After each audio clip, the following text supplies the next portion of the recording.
Hi అండి, నేను మీ కేదాని. Welcome to Keda's kitchen channel. ఈరోజు వీడియోలో నేను చాలా టేస్టీగా సింపుల్గా బ్రేక్ఫాస్ట్ రెసిపీని చూపించబోతున్నాను. అంతేకాదు టీ టైమ్ స్నాక్స్ కూడా చాలా అద్భుతంగా ఉంటుందండి. ఈ రెసిపీ చాలా క్రిస్పీగా చాలా ఎమ్మీగా కూడా ఉంటుంది. సో మనం బయట తినే ఫుడ్ కన్నా మనం ఇలా ఇలా ప్రిపరేషన్ చేసుకుంటే చాలా బాగుంటుంది కదా.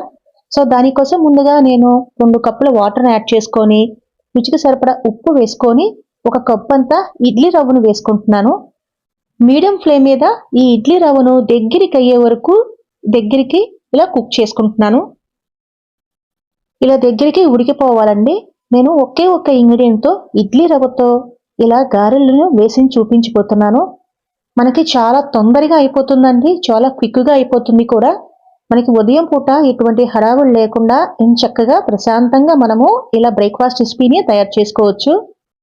సో ఇదంతా దగ్గరికి అయిపోయింది కదా, చూసారా.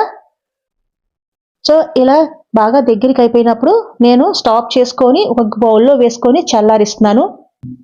ఇదంతా నేను ఒకసారి కలుపుకుంటున్నానండి, ఉండలు లేకుండా చక్కగా కలుపుకుంటున్నాను. అందులో ఒక రెమ్మ కరివేపాకు, అలాగే ఒక కుప్పెడు కొత్తిమీర వేసుకున్నాక 2 పచ్చిమిర్చిలు కట్ చేసి వేసుకున్నానండి. అలాగే 1 టీ స్పూన్ అంతా జీలకర్ర వేసుకున్నాను.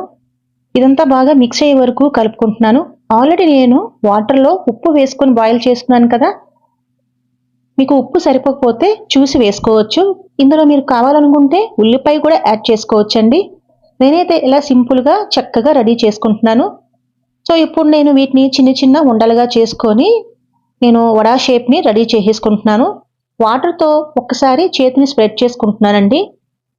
అతుక్కోకుండా చక్కగా ఇలా వాటర్తో చేతుల్ని స్ప్రెడ్ చేసుకొని ఇలా వడల్ని రెడీ చేసేసుకున్నాను.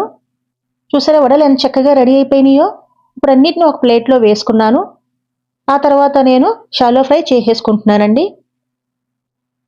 సో చక్కగా అటు ఇటు తిప్పుకుంటూ నేను హై ఫ్లేమ్ మీదే ఫ్రై చేసుకుంటున్నాను.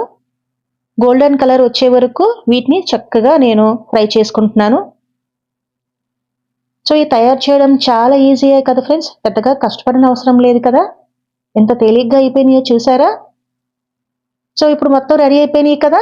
నేను తీసి ఆయిల్లో వేయించి ఒక ప్లేట్లో సర్వ్ చేసేసుకున్నాను. మీకు నచ్చిన చట్నీతో సర్వ్ చేసుకుంటే చాలా బాగుంటుందండి.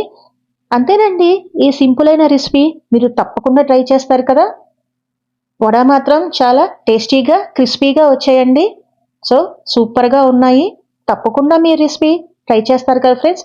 మరికొన్ని వీడియోస్ కోసం నా ఛానల్ని తప్పకుండా సబ్స్క్రైబ్ చేయండి, ఇంకా లైక్ చేయండి, షేర్ చేయండి.